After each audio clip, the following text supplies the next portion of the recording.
कराची के इलाका northern bypass Afghan गढ़ कौजी वाटर पार्क के करीब डकैती के दौरान मज़ाहमत करने पर एक शख्स हलाक। बाज़ राय के मुताबिक हलाक होने वाले शख्स को आबासी अस्पताल मुंतकिल कर दिया गया। हलाक होने वाले शख्स की शनाख्त सलमान नाम से हुई, जिसकी उम्र तकरीबन 40 साल है।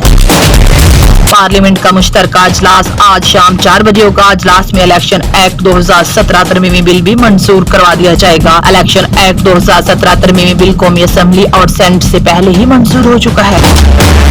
कराची के इलाका शहर शाह नज़ पंखा होटल मीरा नाका रोड पर अवाम का एहतजाज जारी। एहतजाज की वजह से ट्रैफिक भी मुअत्तल। अहले इलाका के मुताबिक रात से एक बच्ची नाला में गिरी, जिससे निकालने के लिए तमाम सरकारी महकमों की मदद मांगी गई, लेकिन मदद के लिए कोई भी ना पहुंचा। अहले इलाका ने अपनी मदद आप के तहत बच्ची की लाश को नाले से निकाला। अवाम का एहतजाज जारी। मुतलका थाने की पुलिस भी मौके पर मौजूद है।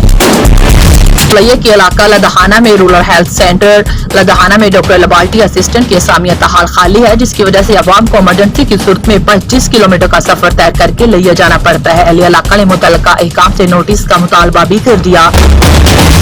सिखों के 5वें गुरु अर्जन देव जी की 416वीं बरसी, भारत से 163 सिख यात्री पाकिस्तान पहुँच गए। महकमा मौसमियात ने सरगोदा समेत मुल्क के बेशतर इलाकों में प्री मानसून और मानसून की नॉर्मल से ज्यादा बारिशों की पेशगोई कर दी।